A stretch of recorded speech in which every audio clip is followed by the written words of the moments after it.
The Philosophy of Ownership. A book by Robert LeFevre. Tuesday, September 11, 2018. Part 3, Earliest Property Concepts. The difficulty in discussing ownership as one of the major factors of human existence and experience is that little data exist. Most of those who have examined economics, whether they were concerned philosophically with man, or materialistically with property, have had many of their thoughts molded by written history. But written history does not encompass the experience of man. At best, it plunges into the past only briefly. The written record is confined to the last 5,000 or 6,000 years of human experience. By the time we find learned men examining property and property relationships, we are in the historic period, and these men are dealing with the findings of the historians. Nearly all the early historians were men who looked at government and war as the major factors which mold human social order. They entered the story at a point where the fundamental guidelines were disappearing in a welter of working relationships already aged and warped with custom. Examination of prehistory calls for logic and imagination, for data are not available. We must consider possibilities and probabilities, for the facts are not known and probably never will be known with certainty. When did the human yearning to own something first appear? It is impossible to know. However, the precise date at which such yearning occurred is not too important. Of significance would be understanding of the actual character of this yearning and the results emerging from it. Evidence produced by scientists and scholars, conducting original research in far-flung locations where bones and artifacts relating to early man have been found, provides a few important clues. First, it is safe to conjecture that man, developing slowly from earlier and more primitive times, emerged in a kind of social order. No evidence has yet been found of the existence of isolated and single men, living alone. Obviously, a failure to discover such evidence does not prove its non-existence. We cannot know a negative. But it can be stated that, in view of a lack of evidence to the contrary, earliest man maintained some kind of group organization. Remains of our prehistoric forebears indicate that dawn men coalesced in a kind of hunting society, probably structured around the leadership of a superior hunter. Great quantities of pebble tools have been found in various places, showing that men of this early period, possibly 1,000,000 years ago or more, had contrived to make a kind of hand axe, lacking a handle, which could be used for the important task of hacking flesh or wood, or of pounding various objects. Bone structures indicate that some early men were flesh-eaters while others probably maintained a diet primarily of herbage of some type. Since pebble tools were in wide and general usage from earliest times, I will conjecture that the existence of these tools in no way indicates the emergence of the urge to own property privately. Ownership as we think of it today was probably unknown. Since men appear to have organized into groups at an early date, we can assume they had some means of communication, probably by grunts, squeals, and gestures. Further, it can be presumed that the earliest notions of ownership or exclusive possession were somehow related to the group rather than to individuals. Men lived in hunting units, and the survival of the group would have been the primary value. Men served the tribe or the hunting unit. This is particularly likely in view of the evidence that at least some of the earliest men practiced cannibalism. Respect for men as individuals was probably slow in coming, except in cases where physical strength and endurance made respect necessary. The individual who did not serve the unit well, might have been marked for early extinction in the event of game scarcity. This would have helped cement the concept that all men lived to serve the tribe, and even in death a kind of dinner service was rendered. The kill would have been for the use of the entire tribe. Those tools, such as pebble axes or stones used as missiles, would probably have been viewed as adjuncts to tribal survival, hence, as tribal property. It is conceivable that hunting units claimed territory as the exclusive possession of a particular tribe. The penetration of an alien hunting unit into territory thought of as the exclusive territory of an occupying group, might have stimulated the first kind of military activity. It is likely that a tribe having exhausted the game resources in a given location moved into more favorable areas as predators, willing to attack any groups of men opposed to their foray, even as they were prepared to run to earth any food animals they flushed from cover. The tribe then shared in the feast. The advent of private ownership as opposed to tribal possession seems to have been related to reproduction. Even though women were also viewed as creatures whose service was to the tribe, it is unlikely that they gave birth to offspring without feeling a personal identification with the product of their own bodies. The mother, in most instances, would surely have known her own child. And her care and feeding of the infant, without which survival of the species would have been impossible, may well have provided the first dim awakening of the idea of exclusive personal ownership. This baby is mine. As the child grew, other members of the tribe would have construed the child as tribal property. This would have run counter to the mother's sense of property in her child, and her possession was doubtless thwarted by collective action on the part of the tribe. In most primitive tribes, there are exceptions, the male was valued more highly, and the women were viewed as something of a subspecies, existing to serve the tribe in labor and in a childbearing capacity. Among many early peoples, the role of the male in procreation was but dimly understood. Australian Aboriginals even as late as the mid-20th century believed that conception occurs, not because of male participation, but as a result of a ceremony invoking the fertility goddess. Among the earliest man-made artifacts are fertility idols notably female in character, with the genitalia enormously enlarged. Although some Aboriginals in New Guinea today carve out enormous phallic symbols indicating the fire and purpose of the generative organs of the male. Reproduction was mysterious and women played the leading role. The man's participation was transient, and often not seen as a direct cause of pregnancy. Hence, it is reasonable to assume that the very first yearnings toward personal identification and personal ownership of property awoke within women. Here the budding awareness of self took on added meaning. While women were viewed as tribal property, it is likely that men simply mated with them at the male's convenience. But if logic may be stretched this far, it is probable that some female, attracted by the growing biceps of a particular male, sought to attract his attention exclusively to herself, not with sexual contact the object, but with personal identification of herself. As an individual, the motivational drive. How could she rivet his attention upon herself to the exclusion of all other women, when all women looked pretty much alike and served the same general tribal functions? Quite possibly the woman, seeking personal identification, took to marking her body in some unique way, probably at first by creating artificial scars, or by daubing her epidermis with various clays or berry juices, or even with blood from the kill. The yearning for personal adornment and decoration is far more deeply seated in the human female than in the human male at the present time, possibly indicating prior adoption of the custom. However, when males first discovered that women had gained a march on them in the matter of decoration and personal identification, the males copied the practice. There is little left to the imagination when male decorative impulses have been stimulated. It is probable that the woman crooning to her infant awakened the early love of music, rhythm, and song, that women were the first to be conscious of form and color, and were the first artists, dancers, and actors. Women were in touch with the mystical beyond by virtue of their role as childbearers. But males are enormously imitative, and the man who was able to invoke a following because of his declared contact with the mystical and invisible powers, both of birth and death, would have eclipsed the natural role of women in this particular.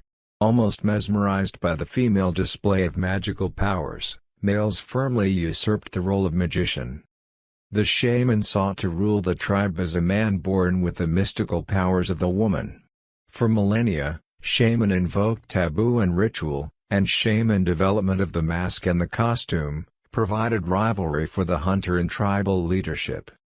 In her presumed ownership of the child and in her sensitivity in matters artistic, the woman was probably not seeking to own property but rather was seeking individual identification through these means.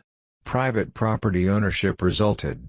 In addition to the child viewed as property, it is likely that a cache of decorative material, a musical instrument such as the musical bow, the forerunner of the lyre, or some other artistic utensils were the first items to be privately owned. It is possible that this conjecture is in error. Some may, attracted by an unusual shell, a particularly strange or attractive stone, a rare feather, or an unusual bone structure taken from a kill, may have evinced the first urge to possess himself of a property exclusively. The desire to own a property of some sort would conceivably be more impelling among the elderly. The young would have a larger satisfaction in the collective procedures, the group responses, the inner human relationships. As maturity came and as the competitive urge was dulled by time, property could have been sought to compensate for the increasing negligence and disinterest shown by younger members of the tribe. Some hoary patriarch, enfeebled with age, may have sought solace in private possession of some inanimate object to make up for the neglect and possibly the threat of positive aggression from his more vigorous rivals. What is most likely is that no single pattern manifested itself universally. Factors which would stimulate the somewhat dull-witted primitive to the point where he would defy the tribe by shutting it away from something of his own exclusive possession would have been slow to appear. This, in itself, may account in part for the long passages of time in which man lived in Neolithic or Paleolithic conditions. It took the unusual individual, with rare endowments of vision and courage, to break from the mold of collective tribal ownership. He would have been distrusted and opposed by the tribe. The hostility directed against him might very well have been a fatal obstacle in case after case before private ownership of anything became general practice. The rare endowments of the exceptional savage who first visualized an item of property as an extension of his personal self can hardly be overemphasized. This was a penetration into abstract reasoning on a par with the most complicated metaphysical formula. To think of an item as inseparably linked with a human being, when that human being has not manufactured the item, is still a thought process which stretches the minds of moderns. The abstract character of ownership should be recognized at this juncture. It is a simple matter to suppose that an item of property held in the hand or in physical contact with the owner in some manner, belongs to him. But contact of this sort is actual possession and is not the same as ownership. When ownership occurs, the relationship to property is perpetuated during the absence of the owner. An item is put down and the owner departs. Others recognize and respect the fact that the absent owner is still the owner, although absent. This respect leads them to leave his property alone in spite of ready physical access to it.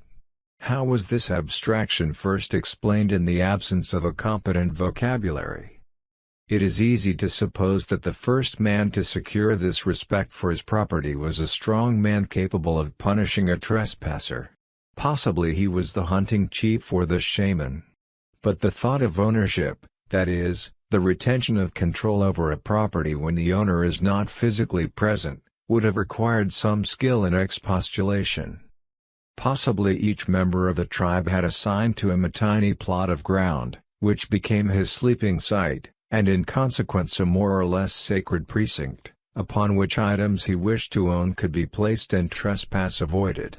Possibly the odor of the owner clung to various objects and early men, doubtless more sensitive in their olfactory powers than modern men, may have been able to use scent as a mark of exclusive ownership. In time, markings were added to indicate private ownership.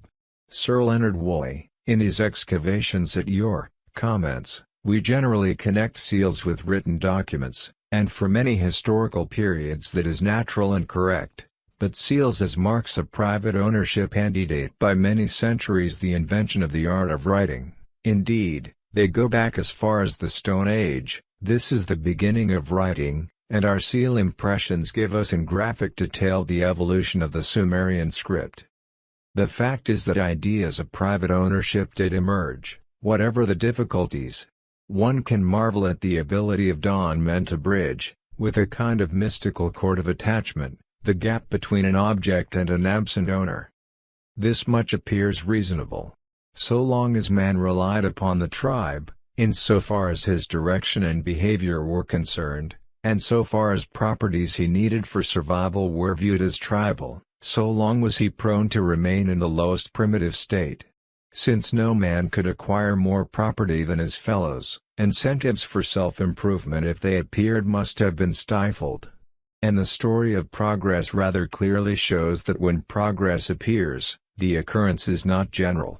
Individuals and not groups violate the tribal taboos of collective ownership. Individuals and not groups perform inventive and pioneering acts.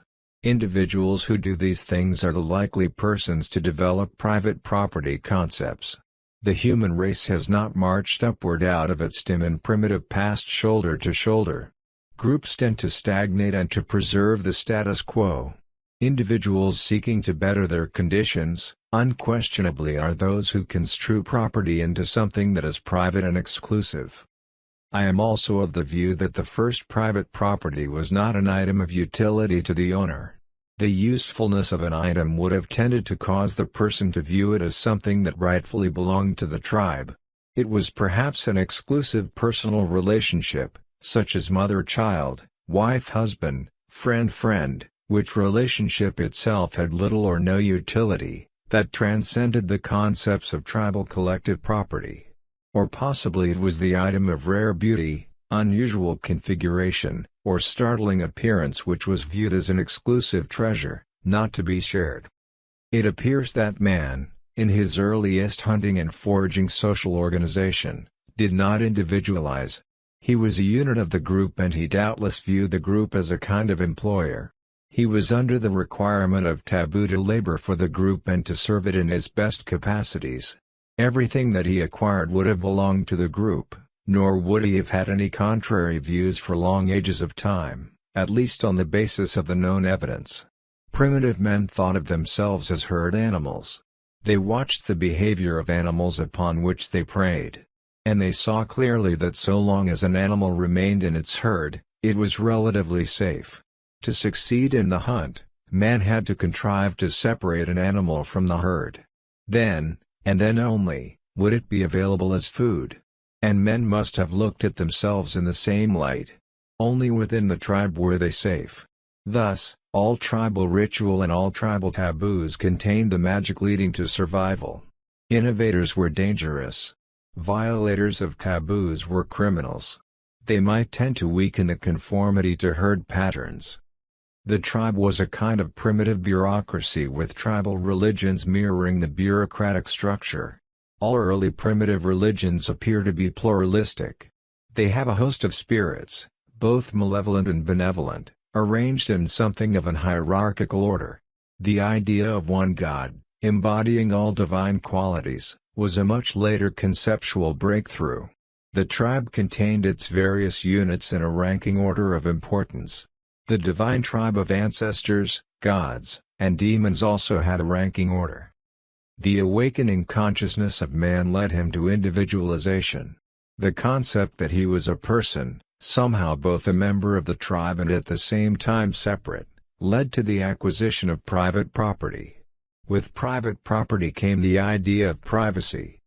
It is likely that in earliest times men performed all actions, even those of the most intimate character, in full view of other tribal members. No effort would have been made to screen one's behavior. But as individualism and the concept of private ownership emerged, increasing respect, both for other persons and for one's own person, would have stimulated the idea of secrecy and privacy. Further, only when properties are kept hidden can they be safe from the straying hand of a thief, especially when ownership concepts are new or little understood. A number of scholars have attested to the fact that in certain Neolithic communities theft did not occur. This was probably true because little property was viewed as privately owned. No value was placed on the exclusive possession of anything. Hence, neither privacy nor exclusiveness resulted. But in these same communities, when contact was made with persons representing a more developed culture, the idea of theft quickly developed. Properties owned by visitors were frequently stolen, whereas properties within the tribe remained tribal and hence not subject to theft. When men adopt a societal view and think of themselves as units within a greater social whole, the idea of exclusiveness, privacy, private ownership, and so on, is viewed with antagonism. Similarly, when men adopt an individualist view and think of themselves as having independent merit, self-respect, self-responsibility, and so on, they view a societal whole as somehow antagonistic to their well-being. It is apparent that both of these views survive today with the opinion fairly well divided. It is likely that both the socialist and the individualist will bridle at the statement that opinion is relatively evenly divided between their 2 points of view. The socialist will contend that the difficulty in establishing a world social order arises from the prevalence of poisonous individualism, which exists on such a broad scale that it hampers all his organizational efforts. Conversely, the individualist will cry out that the world is engulfed in socialism, which is advancing on all fronts and is in process of depriving him of his rights and his property. To a degree, both are correct. The socialist of today does not seek a return to primitive conditions. He does not favor theft as a constant practice. In fact, so far as is known, even the most disturbed kleptomaniac does not always approve of theft.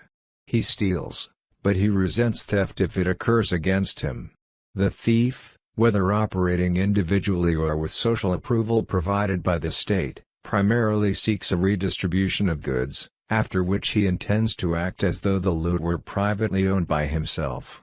He rarely supports private ownership, except in the transitory stage of redistribution. The individualist is rarely committed to his doctrine with consistency. He will emphasize the importance of private ownership and of private management of property in most cases, but he is prone to strike his colors when he confronts major problems which seem difficult to solve. The preponderance of evidence sustains the view that collective ownership of property precedes private ownership. Recently, certain data have appeared which indicate that all people living under what we must class as Stone Age conditions are not necessarily void of private ownership concepts. An outstanding instance is the Kapauku Papuans of New Guinea. Here, in the remote central section of the island, is a tribe of primitives displaying many of the characteristics of a private property society. However, there is some reason to suspect that in this case the idea of private ownership may have been engrafted by contact with a more advanced culture. These Papuans use the cowrie shell, not native to their territory, as a medium of exchange. They must have absorbed the idea of money and trade with tribes along the coast having access to the cowries. Additionally, these Papuans count in units of 60, a rather typical mathematical subdivision among those having had contact with traders using the standard chronometer of 60 seconds to the minute and 60 minutes to the hour. Since knowledge of these interior peoples is limited to recent years, and since their economy has not developed beyond a simple agrarian form, it is reasonable to assert that ideas of private property here are a late development, hardly indigenous, and conceivably absorbed from traders, either native or otherwise, coming into this or adjacent areas. Strong words have been uttered in condemnation of both collective ownership and private ownership.